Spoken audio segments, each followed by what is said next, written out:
وله أسلم من في السماوات والأرض طوعا وكرها وإليه يرجعون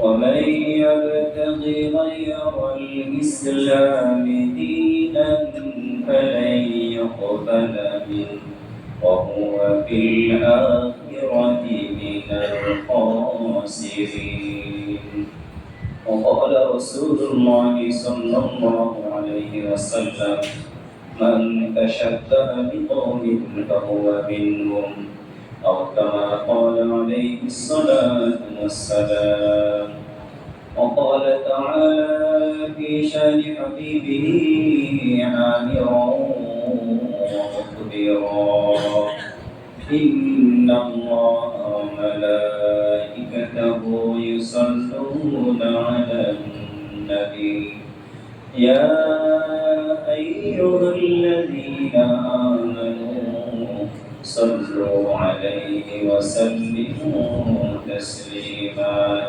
اللهم صل على محمد وعلى آل محمد كما صليت على إبراهيم وعلى آل إبراهيم إنك حميد مجيد اللهم بارك على محمد وعلى آل محمد كما باركت على إبراهيم وعلى آل إبراهيم إنك حميد مجيد بلغ العلا بجلاله كشف الدجى بجماله حسنت جميع خصاله صلوا عليه وآله صلوا يا قوم صلوا على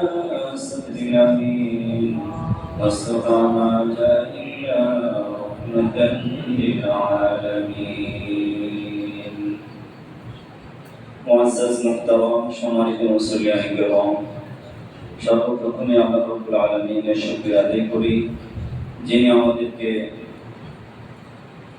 রমজান পরবর্তী শাওয়াল মাস হজের মাসে আজকের এই সর্বশেষ জুমায় আজকের এই শ্রেষ্ঠতম দিবসে সাপ্তাহিক ঈদের দিনে আল্লাহর করে সে জুমার নামাজ আদায়ের উদ্দেশ্যে আসতে পারার জন্য যে আল্লাহ তাআলা আমাদেরকে কবুল করেছেন সেই মহান আল্লাহ সুবহানাহু ওয়া তাআলার দেওয়া জবান দিয়ে আমরা সবাই শুকরিয়া আদায় করি আলহামদুলিল্লাহ ربنا لك الحمد حمدا كثيرا طيبا مباركا فيه يا ربي لك الحمد كما ينبغي لجلال وجهك وعظيم سلطانك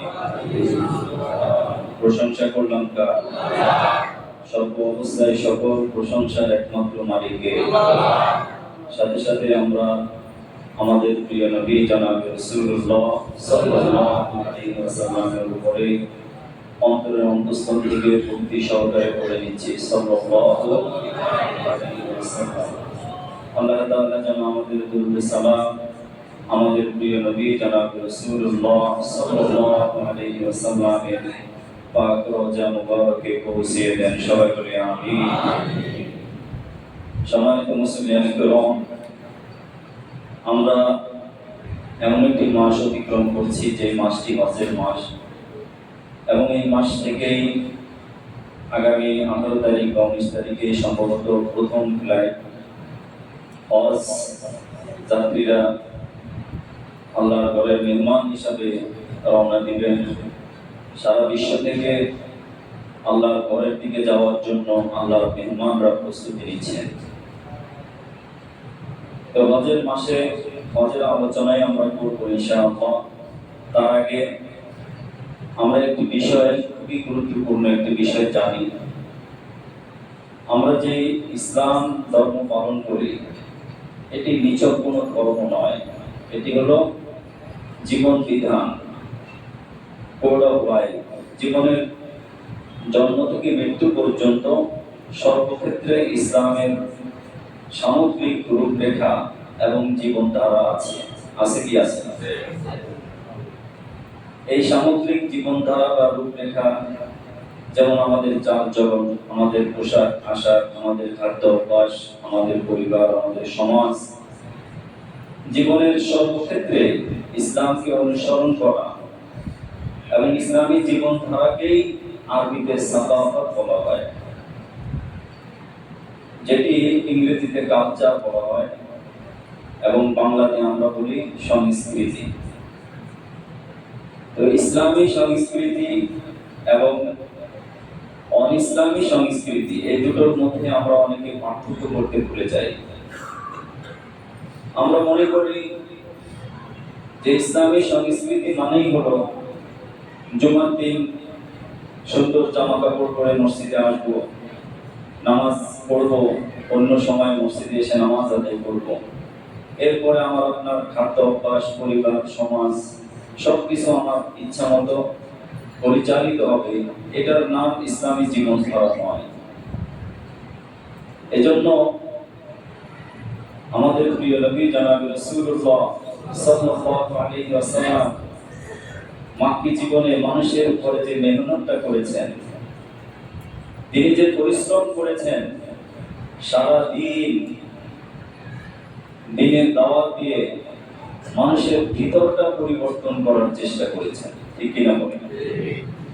মানুষের অন্তরে ছিল নিফাক, অন্তরে ছিল কুফরি, অন্তরে ছিল শিরকি।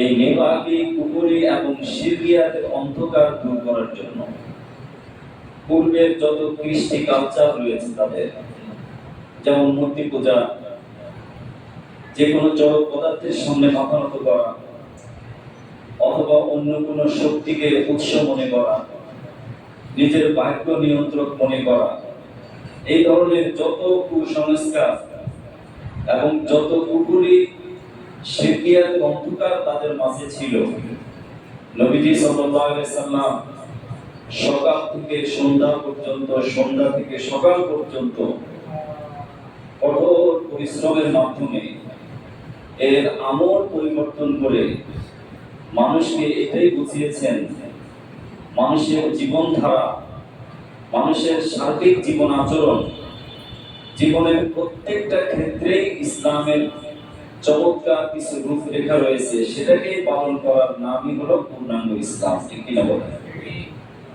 এজন্য আল্লাহ রাব্বুল আলামিন পবিত্র কুরআনুল কারীমে বলে দিয়েছেন, ওয়ামান ইয়াবতাগি গায়রাল ইসলামি দীনান, যে ব্যক্তি ইসলাম ছাড়া অন্য কোন মতাদর্শে ইসলামের শান্তি খুঁজে বেড়াবে বা শান্তি তালাশ করবে, সফলতা তালাশ করবে, সার্বিক উপকারী মনে করে যে অন্য কোন বিষয়ের পিছনে দৌড়াবে, আল্লাহ রাব্বুল আলামিন বলেন বালাই ইউকবালা মিনহু, তার থেকে কখনো সেটা গৃহীত হবে না, আল্লাহর দরবারে সেটা কখনো মঞ্জুর হবে না। কারণ আমরা যা কিছু করব অথবা না করব, সেই সুনির্দিষ্ট পদ্ধতি এবং সুনির্দিষ্ট নীতিমালা আল্লাহ রাব্বুল আলামিন পবিত্র কোরআন এবং সুন্নাহর মধ্যে পরিষ্কারভাবে বলে দিয়েছেন। ঠিক কিনা বলেন? এজন্য মুহতারাম নাযিরিন, আমরা মনে করি যে আমরা সবার আগে একজন মুসলমান, এটা আমাদের ঈমানের পরিচয়। ঠিক কিনা বলেন? দ্বিতীয়ত আমাদের পরিচয় হতে পারে আমরা যেহেতু বাংলাদেশে বসবাস করি, বাংলাদেশেই আমাদের জন্ম, এদেশ আমাদের প্রিয় মাতৃভূমি, অতএব আমাদের আরেকটা পরিচয় আছে, এটা জাতিগত পরিচয়। এই পরিচয়ের নাম কি? বাঙালি। ঠিক কিনা বলে? বাঙালি মানে হলো আমি ইসলামের বাইরে কেউ নয়, আমি একজন মুসলিম সবার আগে, তারপরে আমি একজন কি? বাঙালি।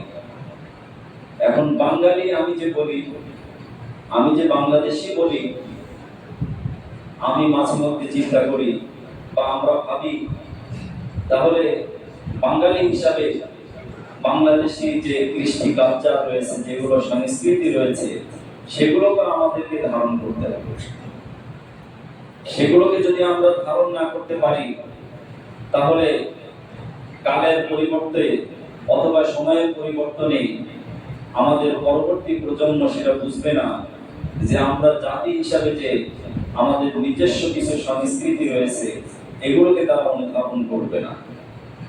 এখন আমরা ইসলামকে কোনভাবে তাদের সামনে উপস্থাপন করব, যেভাবে উপস্থাপন করেছেন আমাদের প্রিয় নবী জনাব রাসূলুল্লাহ সাল্লাল্লাহু আলাইহি ওয়াসাল্লাম।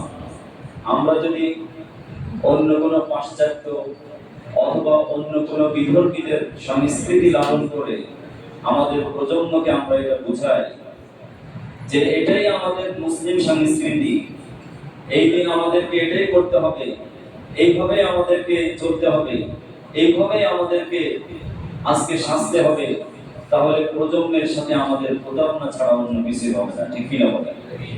এজন্য মুহতারাম হাজিরিন, সবার আগে আমাদেরকে বুঝতে হবে আমরা একজন মুসলমান। আর একজন মুসলমান মানেই হলো তার অন্তর থাকবে তিনটি বিষয়ের সমাবেশ, তার হৃদয়ের মধ্যে তিনটা বিষয়কে নিয়ে এসে সংস্কৃতি লালন করবে। এক নম্বর হলো তাওহীদ। এক নম্বর কি?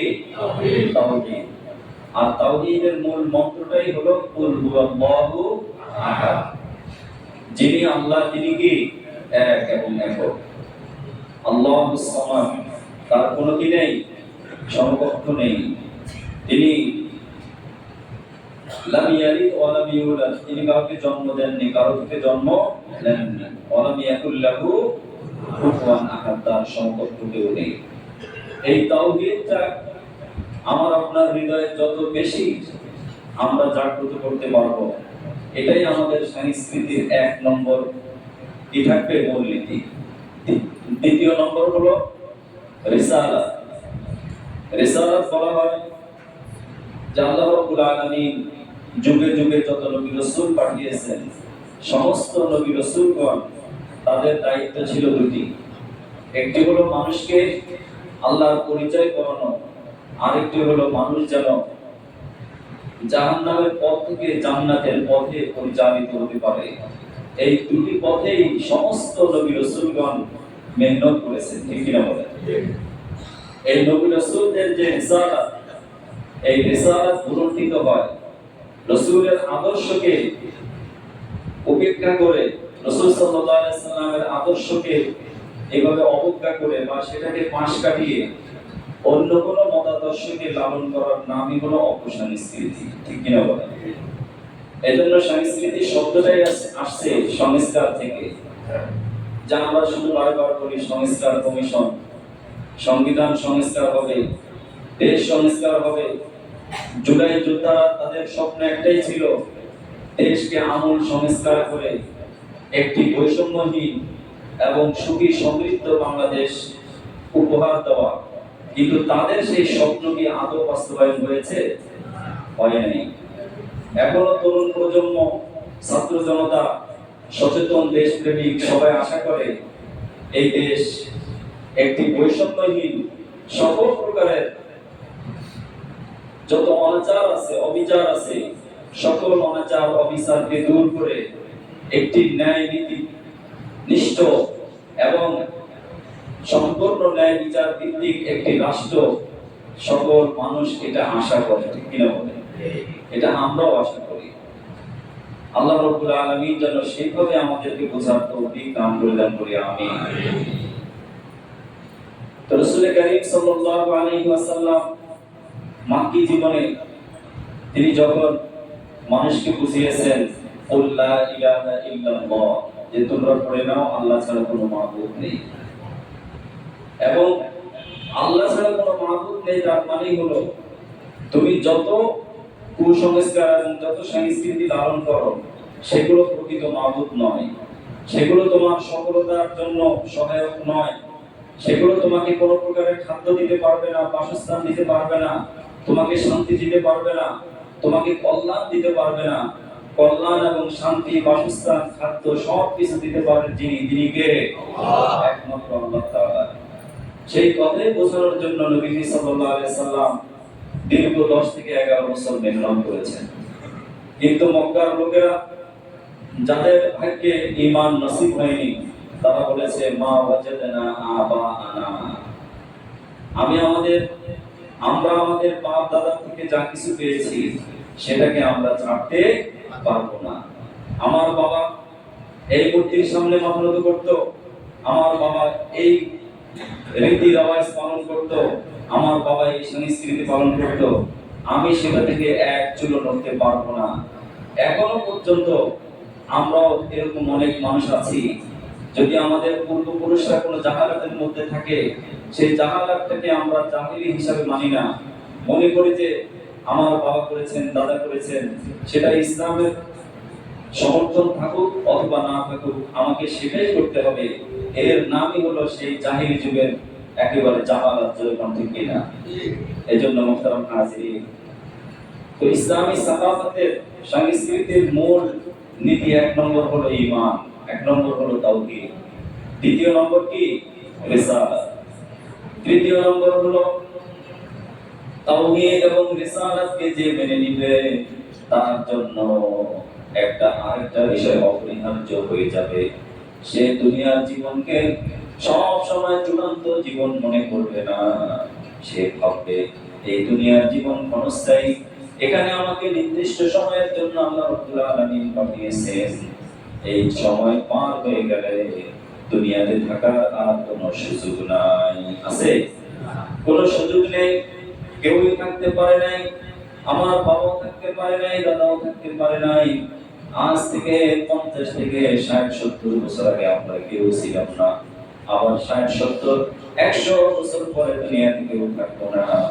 এই যে দুনিয়ার ক্ষণস্থায়ী জীবনের পরে একটি চূড়ান্ত জীবন আছে, সেই জীবনটাকে আল্লাহ রাব্বুল আলামিন পবিত্র কোরআনুল কারীমে বলেছেন, ওয়াল হায়াতুদ দুনিয়া ইল্লা লাইবুন ওয়া লাহবুন ওয়া লাদ-দারুল আখিরাতু খায়র। দুনিয়ার জীবন হলো কতিপয় খেল তামাশা এবং রঙ্গমঞ্চ, আর আখিরাতের জীবনে হলো আসল জীবন। সেই জীবনকে সব সময় প্রাধান্য দিয়ে আমার পোশাক থাকবে, আমার কালচার থাকবে, আমার সভ্যতা থাকবে, আমার উৎসব থাকবে, আমার সালাত থাকবে, আমার জীবন আচরণ থাকবে, আমার পরিবার থাকবে, আমার সমাজ থাকবে। সব ক্ষেত্রে আমি প্রাধান্য দেব আল্লাহ রাব্বুল আলামিন যেটাকে সব সময় প্রাধান্য দিয়েছেন সেটাই আমার মনের ভিতরে থাকতে হবে। ঠিক কিনা বলেন? ঠিক কিনা? এজন্য মুহতারাম হাজিরিন, এই তিনটার বাইরে, তাওহীদ, রিসালাত এবং আখিরাতের বাইরে আমাদের কোনো সভ্যতা সংস্কৃতি নেই। এখন প্রশ্ন হলো, আমরা পাশ্চাত্য বাঙালি নামক যে সংস্কৃতি আমাদের দেশে যেটা চালু আছে, এটার সাথে ইসলামের কতটুকু সামঞ্জস্যতা রয়েছে, কতটুকু সামঞ্জস্যতা নাই, সেটাকেও আমাকে মানদণ্ড করতে হবে তাওহীদ, রিসালাত এবং আখিরাতকে সামনে নিয়ে। ঠিক কিনা বলেন? যেই কাজ করে আমার তাওহীদ উলণ্ঠিত হয়, আমি যদি কাউকে আমার ভাগ্য নিয়ন্ত্রক করে আজকের দিনে তাকে নিয়ে শোভাযাত্রা শুরু করে দেই, আর যদি বলি এই মূর্তি আমার ভাগ্য নিয়ন্ত্রণ করবে, ফসল উৎপাদন করবে, ফসলটা ভালো হবে, আর আমার ভাগ্য পরিবর্তন করে দেবে, তাহলে বুঝে গেল আমি তাওহীদের বিপরীত করলাম, আমি মুশরিকদের রীতি অবলম্বন করলাম।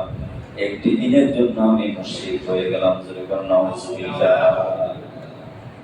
আমি আপনি মুসলমান, তারপরে আমি আপনি বাঙালি, এরপরে আমি আপনি অন্য দেশে যেখানেই থাকি না কেন, আমার আপনার সবার আগে পরিচয় হলো আমি একজন মুসলমান। আর মুসলমান মানেই হলো জন্ম থেকে মৃত্যু পর্যন্ত সব ক্ষেত্রে ইসলামের রীতি রেওয়াজকে সবার আগে প্রাধান্য দিতে হবে। ঠিক না ভাই? যদি আমি এটা না দিতে পারি, তাহলে আমি কিভাবে দাবি করতে পারি হযরত আবু বকর রাদিয়াল্লাহু তাআলা আনহু তার খেলাফত যুগে এক শ্রেণীর লোকেরা নতুন মুসলমান হয়ে তারা যাকাতকে অস্বীকার করলো, ইসলামের একটি অনুষঙ্গ, ইসলামের একটি অত্যন্ত গুরুত্বপূর্ণ অংশ হলো যাকাত দেওয়া। তারা সবাই বলল আমরা যাকাত দেব না, এটা একটা জরিমানা। হযরত আবু বকর রাদিয়াল্লাহু তাআলা আনহু বললেন আল্লাহি লা মানাউনি যাকাতান, যে ব্যক্তিরা আমাকে এই কথা বলবে, যাকাত দিতে অস্বীকার করবে, আমার শরীরে যতক্ষণ পর্যন্ত রক্তবিন্দু থাকবে শেষ রক্তবিন্দু পর্যন্ত আমি তাদের সাথে যুদ্ধ করব, যতক্ষণ না তারা ইসলামের সব কিছু স্বাভাবিকভাবে মেনে না নিবে। তো ইসলামের সব কিছু স্বাভাবিকভাবে মেনে নেওয়ার নামই হলো ইসলামের সংস্কৃতি। আর অপসংস্কৃতি যেগুলো মানুষের ঈমান নষ্ট করে, যেগুলোর মধ্যে রাসূল করিম সাল্লাল্লাহু আলাইহি সাল্লামের আদর্শ নেই, যার মধ্যে আখিরাতের কোনো চেতনা নেই, এগুলো কখনো একজন মুসলমানের সংস্কৃতি হতে পারে না। চাই সেটা পোশাকে হোক, চাই সেটা আচরণে হোক, চাই সেটা খাদ্য অভ্যাসে হোক, চাই সেটা কোনো নির্দিষ্ট উৎসব পালনে হোক, এটা আমরা যেমন বুঝবো, আমাদের প্রজন্মকে, আমাদের সন্তানদেরকে এটা বোঝানোর চেষ্টা করব। আমরা যারা যেখানে বসে কথা বলছি, এই জায়গাটা একটা আমানতের জায়গা। এখানে প্রিয় নবী জনাব রাসূলুল্লাহ সাল্লাল্লাহু আলাইহি সাল্লাম নিজে বসতেন। এই মসজিদ ইসলামী সংস্কৃতির একটি কেন্দ্র, ঠিক কিনা বলেন? নবীজির যুগে আল্লাহ রাসূল যখন মদিনাতে গেলেন, মসজিদে নববীর খেজুর গাছের মসজিদ ছিল, আর নবীজির মিম্বার ছিল খেজুর পাতা। সেই মিম্বারে বসে আল্লাহ নবী মদিনা নামক রাষ্ট্র পরিচালনা করেছেন, ঠিক কিনা বলেন? নবীজি সাল্লাল্লাহু আলাইহি সাল্লাম মানুষের ব্যক্তি পরিবর্তনে, পরিবার নিয়ন্ত্রণে, সমাজ পরিবর্তনে, রাষ্ট্রকে ইসলামের অনুগামী করার জন্য নবীজি জীবনের সব কিছু ব্যয় করে দিয়েছেন। মানুষ যেন সর্বক্ষেত্রে তাওহীদকে প্রাধান্য দেয়। এজন্য আল্লাহ ইকবাল বলেন, তাওহীদ কি আমানত सीनों में है हमारा, आशा नहीं मिटाना नामो निशान हमारा। তিনি পাশ্চাত্যের সকল অপসংস্কৃতির বিরুদ্ধে কলম ধরেছেন। স্পেনের গ্রানাডা মসজিদে বসে তিনি শিকওয়া লিখেছেন, আল্লাহর উপর কিছু অভিযোগ করেছেন। আল্লাহর উপর কিছু অভিযোগ করেছেন যে, হে আল্লাহ, যে মানুষগুলো আপনাকে মানে না, আপনার হুকুম পালন করে না, তাদেরকে আপনি আলো বাতাস দিয়ে কেন বাঁচিয়ে রাখছেন? আবার এই যতগুলো শিকওয়া তিনি লিখেছেন, আল্লাহর উপরে শিকায়াত করেছেন, অভিযোগ দিয়েছেন, সেই অভিযোগের জবাবটাও নিজের মুখে দিয়ে দিয়েছেন। সুবহানাল্লাহ। তিনি বলেছেন যে মুসলমানদের শ্রেষ্ঠ আমানত হলো তাওহীদ।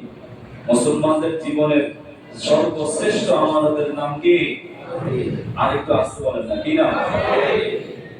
এই তাওহীদের আমানত আমাদের হৃদয়ে যদি আমরা ধারণ করতে পারি, তাহলে পৃথিবীর কোন শক্তি আমাদেরকে হারাতে পারবে না। এটা কার কথা? আল্লাহর কথা। सीनों में हमारा आशा नहीं मिटाना नाम ও নিশান हमारा, যে আমাদের নাম নিশান কেউ মুছাতে পারবে না। নবীজি সাল্লাল্লাহু আলাইহি সাল্লাম দুনিয়া থেকে বিদায় নিয়েছেন 1400 থেকে 1500 বছর আগে। এরপরে ইসলামের নাম নিশানা পৃথিবীর এই প্রান্ত থেকে ওই প্রান্তে, পূর্ব থেকে পশ্চিম, এরপর উত্তর থেকে দক্ষিণ, সকল প্রান্তে ইসলামের দাওয়াত পৌঁছে গেছে। এটা তাওহীদের আমানত, ঠিক কিনা বলেন? এজন্য আল্লামা ইকবাল তিনি প্রথমে মিল্লিয়াতি কওমিয়া অর্থাৎ জাতিসত্তা নিয়ে কথা বলেছেন। প্রথমে জাতিসত্তা নিয়ে অনেক কবিতা লিখেছেন, অনেক সাহিত্য লিখেছেন। পরে তিনি ভাবলেন যে আসলে আমি জাতিসত্তা নিয়ে যতটুকু না সচেতন থাকতে হবে, তার আগে আমাকে সবার আগে সচেতন থাকতে হবে আমি জাতি হিসাবে একজন মুসলিম জাতি, ঠিক কিনা বলে? আমার একটা পরিচয়, আমি একজন মুসলমান। আমার একটা কর্ম, আমি একজন মুসলমান। আমার একটা পরিবার, সেই পরিবার যেন ইসলামিক পরিবার হয়। আমার একটা সমাজ, সেই সমাজটা যেন ইসলামের ধাঁচেই গঠিত হয়। এটাই তিনি বোঝাতে গিয়ে তখন মিল্লিয়াতি কওমিয়াত থেকে তিনি একমাত্র তাওহীদের দিকে মানুষকে দাওয়াত দিয়েছেন। সুবহানাল্লাহ ওয়া বিহামদিহি। এজন্য মুহতারাম হাজিরিন, আমরা যেই সংস্কৃতিকে লালন করি, যেই উৎসব পালন করি, পহেলা বৈশাখ নামে, মূলত আরবি সনের প্রবর্তক হলেন মুঘল সম্রাট আকবর, ঠিক কিনা বলেন? এই সম্রাট আকবর তিনি এই বাংলা সনের প্রবর্তক বা প্রবর্তন কেন করেছেন, এটা আমরা ইতিহাস কম বেশি যারা সচেতন জানি যে তৎকালীন সময় খাজনা উসুলের জন্য, ফসলের ওঠানোর জন্য, ফসলের যে খাজনা নেওয়া হতো রাজস্ব কর, এই রাজস্ব আদায়ের জন্য, এটা হিসাব রাখার জন্য তিনি আরবি হিজরি সনের সাথে সংমিশ্রণ করে বাংলা সনের প্রবর্তন করেছেন। তো তৎকালীন সময়ে এই বৈশাখের প্রথম দিনকেই তিনি এভাবে খাজনা উঠানোর জন্য দিন ধার্য করেন। এখনো আমাদের দেশে যারা ব্যবসা করে, অনেক ব্যবসায়ীরা যে বৈশাখ মাসের প্রথম দিনে তারা হালখাতা করে, ঠিক কিনা বলে? এই হালখাতা করে যারা বাকি নিয়েছে, সারা বছর দোকান থেকে বাকি খেয়েছে, ওই বাকি টাকা উসুলের জন্য ওই হালখাতা করে সেই টাকা উসুল করা হয় এবং প্রত্যেকের নামে এক একটা কার্ড ইস্যু করা হয়। এখনো অনেক এলাকায় এই প্রচলন আছে, কিন্তু আমরা সেটা থেকে সরে গিয়ে আমরা যে কালচার গুলো নিজেরা লালন করি, যেমন আমরা মনে করি যে আজকের এই দিনে এমন কিছু মূর্তি তৈরি করতে হবে, এমন কিছু মূর্তি তৈরি করে সেই মূর্তিগুলোকে যে মুসলিমরা যেটা চিন্তা করে, তারা যেটা লালন করে, তারা যেটা ধারণা করে, সেই ধারণা অনুযায়ী আমরা মুসলমানরা তাদের সাথে মিলেমিশে একাকার হয়ে যায়।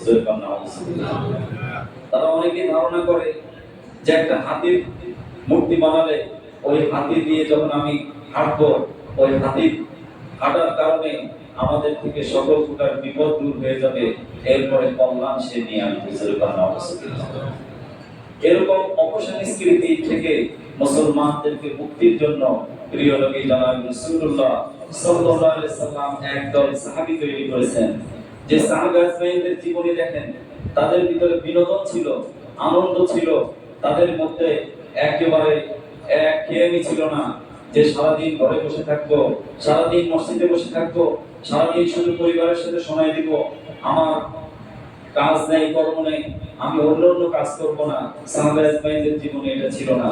বৈধ বিনোদন যেটা ইসলাম সমর্থন করে, সেটাকে নবীজি সাল্লাল্লাহু আলাইহি সাল্লাম সাপোর্ট দিয়েছেন, ঠিক কিনা বলেন? নবীজি সাল্লাল্লাহু আলাইহি সাল্লাম হযরত আবু বকর এবং হযরত ওমর রাদিয়াল্লাহু তাআলা আনহুর মাঝে হযরত আলী রাদিয়াল্লাহু তাআলা আনহুর সাথে কৌতুক করেছেন যে হযরত আবু বকর এবং হযরত ওমর এর মাঝে হযরত আলী রাদিয়াল্লাহু তাআলা আনহু লানার মতো। লানা লিখতে একটা নাম লাগে, আর একটা নুন লাগে, সাথে একটা আলিফ লাগে। দেখো, লানা মানে হলো আমাদের, লানা মানে কি? আমাদের জন্য।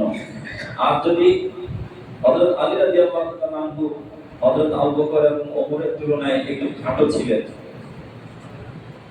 শারীরিক উচ্চতা কম ছিল, হযরত আবু বকর এবং হযরত ওমর রাদিয়াল্লাহু তাআলা আনহু একটু লম্বা ছিলেন, তো হযরত আলী রাদিয়াল্লাহু তাআলা আনহুর সাথে নবীজি এই কৌতুক করে বলেছেন যে আলী তোমাদের দুজনের মাঝে নুনের মতো। অর্থাৎ নুন যেহেতু নিচে লেখা হয় নানা লিখতে, যারা আরবি ভাষা বোঝেন, যে নুন যদি না হয় তাহলে এখানে লাম আর আলিফ দিয়ে কোনো অর্থ হয় না। লাম আর আলিফ দিয়ে অর্থ হয় তো লা, লা মানে কি? নাই। তাহলে বোঝা গেল হযরত আলী রাদিয়াল্লাহু তাআলা আনহুর সাথে যে এই বৈধ কৌতুক করেছেন, সবাই উচ্ছ্বসিত হয়েছে, আনন্দিত হয়েছে। এই কৌতুকের মধ্যেও কোনো অনীহা নাই, কোনো অশ্লীলতা নাই, কোনো অসামঞ্জস্য কোনো নাই, যেটার ভিতরে কোনো অনর্থ বা যেটার মধ্যে কোনো নিরর্থক এরকম কোনো শব্দ বা এরকম কোনো বাক্য প্রিয় নবী জনাব রাসূলুল্লাহ সাল্লাল্লাহু আলাইহি সাল্লাম জীবনে ব্যবহার করেননি। এক বৃদ্ধ ব্যক্তিকে নবীজি বলেছেন যে বুড়ারা কখনো জান্নাতে যাবে না। তখন বৃদ্ধের মন খারাপ। নবীজি বললেন যে জান্নাতে যারা যাবে তারা 25 বছর বয়সী যুবকের মতো যুবক হয়ে যাবে, বৃদ্ধ অবস্থায় জান্নাতে যাবে না। নবীজি সাল্লাল্লাহু আলাইহি সাল্লাম তিনি বৈধ বিনোদনকে সমর্থন করেছেন। তার মানে এই নয় যে আমরা যেদিন এই অপসংস্কৃতি লালন করে, যেদিন আমরা ঘর থেকে বের হই, আমাদের সন্তানেরা বের হয়, আমাদের মা বোনরা বের হয়, একদিনেই শত সহস্র অন্যায় অপরাধে আমরা লিপ্ত হয়ে যাই, যার কারণে এই বৈশাখ মাস আসলেই ঝড় বৃষ্টি এবং ঘূর্ণিঝড় আমাদেরকে এমন ভাবে পেয়ে বসে যে 3 নম্বর 4 নম্বর 10 নম্বর সিগন্যাল পর্যন্ত দেখা যায় সমগ্র দেশে ঝড় বৃষ্টিতে উপকূলীয় অঞ্চল অত্যন্ত ধ্বংসপ্রাপ্ত হয়, দেশের প্রত্যন্ত অঞ্চলে ঝড় বৃষ্টি হয়, শুধুমাত্র আমাদের অন্যায়ের কারণে, ঠিক কিনা বলেন? এজন্য মুহতারাম হাজিরিন, আজকের এই হজের মাসে আমাদের মূল আলোচনার বিষয় ছিল যে হজের প্রস্তুতি। আল্লাহ রাব্বুল আলামিন যাদেরকে সামর্থ্যবান করেছেন, যাদের হজে যাওয়ার সামর্থ্য রয়েছে এবং সেখান থেকে ফিরে আসার সামর্থ্য আছে, এমন ব্যক্তির উপরে আল্লাহ রাব্বুল আলামিন জীবনে একবার হজ ফরজ করেছেন। কয়বার? একবার। আমাদের মহল্লা থেকে যারা হজে যাবেন, আমি জানি আমাদের কয়েকজন ভাই হজে যাবেন, তো তারা প্রস্তুতি নিচ্ছেন। অনেকের হয়তো শুরুর দিকে ফ্লাইট রয়েছে বা অনেকের মাঝের দিকে। তো যারা যাবেন তাদের জন্য আমরা দোয়া করব। আর যাদের হজ ফরজ এখনো যেতে পারেননি, তাদের উদ্দেশ্যে আল্লাহ রাব্বুল আলামিন পবিত্র কোরআন কারীমে বলেন, ওয়ালিল্লাহি আলান নাসি হিজ্জুল বাইতি মান ইসতাতাআ ইলাইহি সাবিলা। আল্লাহ রাব্বুল আলামিনের জন্য হজ, হজ্জে বাইতুল্লাহ ওই ব্যক্তির জন্য ইসতাতাআ ইলাইহি সাবিলা, যার হজে যাওয়ার সামর্থ্য রয়েছে, অর্থাৎ হজে যাওয়ার টাকা আছে, পয়সা আছে এবং হজে যাওয়াকালীন সময় তার পরিবারের ব্যয় নির্বাহ করার, পরিবার চলার মতো খাদ্য সামগ্রী রয়েছে, এমন ব্যক্তির জন্য আল্লাহ রাব্বুল আলামিন হজ ফরজ করেছেন। এই আয়াতে কারিমে আল্লাহ রাব্বুল আলামিন ওয়ালিল্লাহি বলেছেন যে জীবনে আমরা যত কাজ করি সব কিছু এবং সকল কাজ করব কার জন্য? লিল্লাহি মানে আল্লাহর জন্য, অর্থাৎ আল্লাহ রাব্বুল আলামিনের সন্তুষ্টি, লিইবতিগা ওয়াজহিল্লাহ। আল্লাহর সন্তুষ্টি যেই কাজে নাই, আল্লাহ পাকের রিজামতি যেই কাজের মধ্যে উদ্দেশ্য হবে না, সেই কাজে আল্লাহ রাব্বুল আলামিন কোনো সওয়াব দিবেন না, ঠিক কি না বলেন? আমরা যে মসজিদে আসছি কি পাওয়ার আশায়? আল্লাহ পাকের সন্তুষ্টি পাওয়ার আশায়। আমরা যে সিজদা দিই কার সন্তুষ্টির জন্য? আমরা যে রুকু করি কার সন্তুষ্টির জন্য? আমরা যে আমল করি কাকে খুশি করার জন্য? আমার পরিবারের জন্য যে খরচ করি কাকে খুশি করার জন্য? আমি যে আমার কর্মক্ষেত্রে একনিষ্ঠতা বজায় রাখার চেষ্টা করি এটা কাকে খুশি করার জন্য? আমার জীবনের সকল কাজ একমাত্র কার জন্য হতে হবে? আল্লাহর জন্য। এজন্য আল্লাহ রাব্বুল আলামিন তার প্রিয় হাবিবকে লক্ষ্য করে বলেন, হে রাসূল, আপনি আপনার উম্মতদেরকে বলে দেন, কুল ইন্না সালাতি, বলেন সবাই, কুল ইন্না সালাতি ওয়া নুসুকি ওয়া মাহইয়ায়া ওয়া মামাতি লিল্লাহি রাব্বিল আলামিন। কুল ইন্না সালাতি ওয়া নুসুকি ওয়া মাহইয়ায়া ওয়া মামাতি লিল্লাহি রাব্বিল আলামিন। হে নবী, আপনি বিশ্ব মানবতাকে জানিয়ে দেন, নিশ্চয় আমার সালাত এবং আমার কুরবানি, আমার হজ, আমার জীবন, আমার মরণ, আমার যা কিছু আছে একমাত্র কার জন্য? কার জন্য? আল্লাহর সন্তুষ্টির জন্য, যিনি হলেন রব্বুল আলামিন। যিনি হলেন কি? রব্বুল আলামিন। যাকে আমরা রব্বুল আলামিন বলবো তার জন্যই তো সবকিছু হতে হবে, ঠিক কিনা বলেন? রব্বুল আলামিন তাকে কেন বললাম? যেহেতু তিনি আমাকে মানুষ বানিয়েছেন, আমাকে দয়া করেছেন, আমাকে মহব্বত করেন, আমি তাকে জীবনের সর্বক্ষেত্রে সবার চাইতে বেশি মহব্বত করতে হবে, ঠিক কিনা বলেন? আর রব্বুল আলামিন বলেন, মা সাওয়াল্লাহু তাআলা, আল্লাহ ছাড়া পৃথিবীতে যা কিছু আছে সব কিছু হলো আলামিন। আর এই আলামিনের রব যিনি, তিনি হলেন রব্বুল আলামিন, ঠিক কিনা বলেন? এজন্য মুহতারাম হাজিরিন, আমরা হজের জন্য এখন প্রস্তুতি নেব। যারা এই সময় হজ করতে পারবেন না, আগামী 27 বা 28 হজ করবেন, তাদের নিবন্ধন চলছে। আর যারা হজ করবেন তাদেরকে লক্ষ্য রাখতে হবে হজের ভিতরে হজের যে ফরজগুলো রয়েছে, হজের ওয়াজিব রয়েছে, হজের সুন্নাহ রয়েছে, হজ করার যে সার্বিক গাইড রয়েছে, নীতিমালা রয়েছে, নিয়ম কানুন রয়েছে, সেগুলোকে আমরা হক্কানি ওলামায়ে কিরামদের কাছ থেকে এবং খুব ভালো ভালো কিছু বই পুস্তক আছে সেগুলো দেখে এবং বিভিন্ন হজ প্রশিক্ষণমূলক কাজ আছে সেগুলো থেকে শিখে আমরা নির্ভুলভাবে আমাদের প্রিয় নবী জনাব রাসূলুল্লাহ সাল্লাল্লাহু আলাইহি সাল্লামের পদ্ধতিতে হজ করব। ওই হজ যখন আমরা করব, ওই হজটাই এমন একটা হজ হবে, নবীজি বলেন, মান হাজ্জা ফালাম ইয়ারফুস ওয়ালাম ইয়াফসুক যে ব্যক্তি হজ করবে এবং হজের মধ্যে কোনো প্রকার অশ্লীলতা করবে না, কোনো গুনাহ হজের সাথে সংমিশ্রণ করবে না, কোনো অপরাধ করবে না, আল্লাহ রাব্বুল আলামিন হাজী সাহেবকে হজ করার পরে একেবারে সদ্য ভূমিষ্ঠ সন্তানের মতো নিষ্পাপ বানিয়ে দেয়। আর নিষ্পাপ হয়ে আসার জন্য শর্ত হলো আমি যে টাকা দিয়ে হজ করব এই টাকাটা থাকতে হবে 100% কি হালাল উপার্জিত টাকা। দ্বিতীয় নম্বর, আমার হজের নিয়ম কানুনটা পুরোপুরি জানতে হবে, হজের ফরজগুলো জানতে হবে, ওয়াজিবগুলো জানতে হবে, হজের সুন্নতগুলো জানতে হবে, হজের আহকামগুলো আমাকে যথাযথভাবে জেনে নিতে হবে।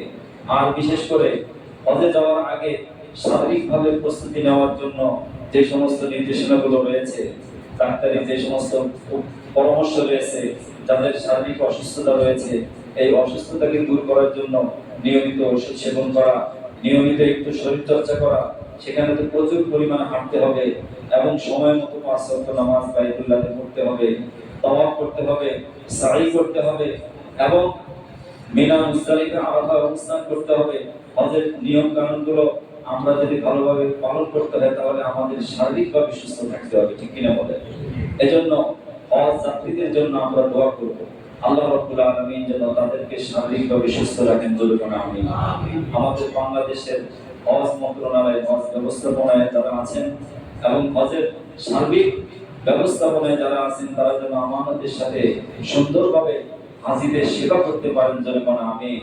এবং আমাদের মাঝে যারা হজে যাবেন আল্লাহ রাব্বুল আলামিন সকলের হজকে যেন কবুল আর